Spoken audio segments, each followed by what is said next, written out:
first, our discussion with Steve Harvey. Take a look. Steve Harvey made Chicago home while filming his iconic talk show at our traditional home base, NBC Tower. He's tackled tough issues regarding race on his television and radio shows before. Please welcome Steve Harvey. Welcome, sir. First of all, why do you think the country has finally reached what seems to be a breaking point right now? I think enough is enough. I think that finally, for the first time since social media, which I thought would have exposed this dilemma that Black people have understood for so many years.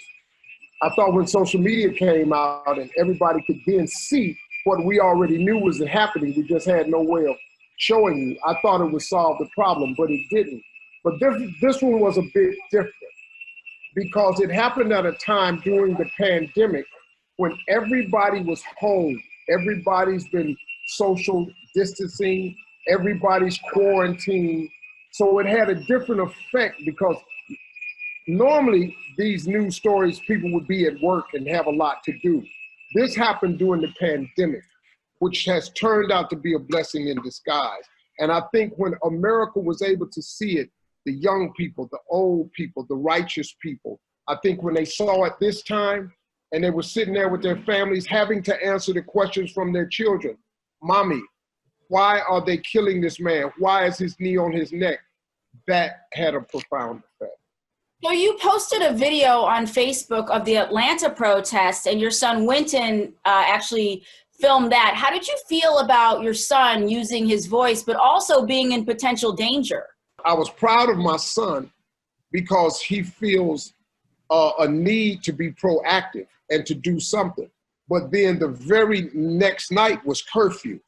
So I had to sit him down and have this conversation. Look, man, we cannot break the law and break the curfew. And my son repeated to me, he said, but Dad, no justice, no peace. I want you to understand what justice and no peace really means.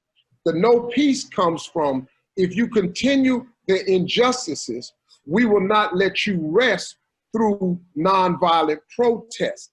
That's what the no peace means. We're going to continue to lock arms. We're going to continue to march. We're going to block your streets.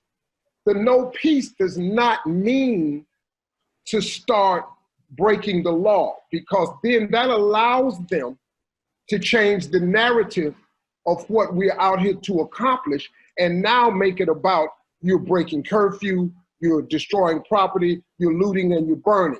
And then they have the right to come in and squash the whole protest, and we lose sight of what the protest was about. The only way to kill darkness is with light. You can't kill darkness with more dark. What can people do to support the Black community, to be an ally?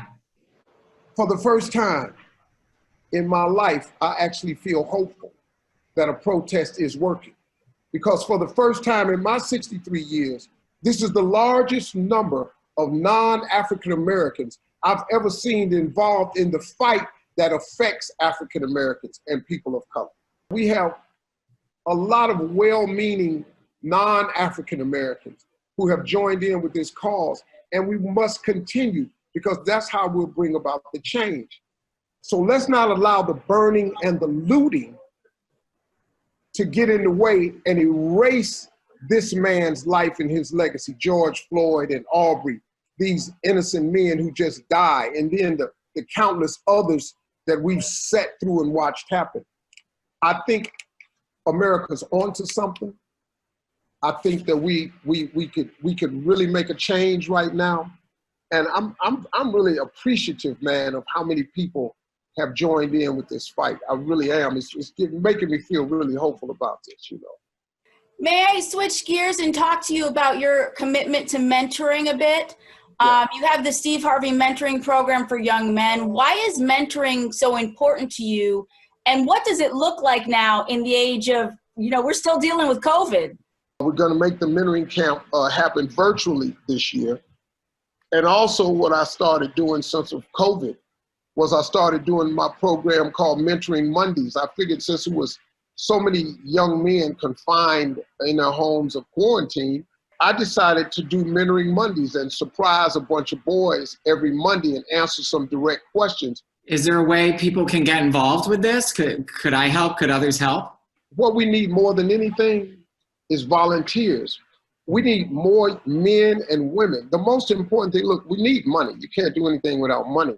But we need more men of all colors and more women of all colors and all economic backgrounds to just take the time out. Give a young man or a young woman your phone number and say, hey, look, if you need some help, if you want to just run something by me, just call me. That mentoring changes people's lives. Mentoring really does matter. It takes a village, right? We say that, but it's very true. We dig deeper with Steve Harvey on talking race with his own family. That's this week's Digital Extra at NBCChicagoToday.com. And you guys out there can find out more about the Steve Harvey Mentoring Program for young men and how you can help get involved. Just go to NBCChicagoToday.com. We'll have all the links. So great hearing from Steve Harvey. Very smart man.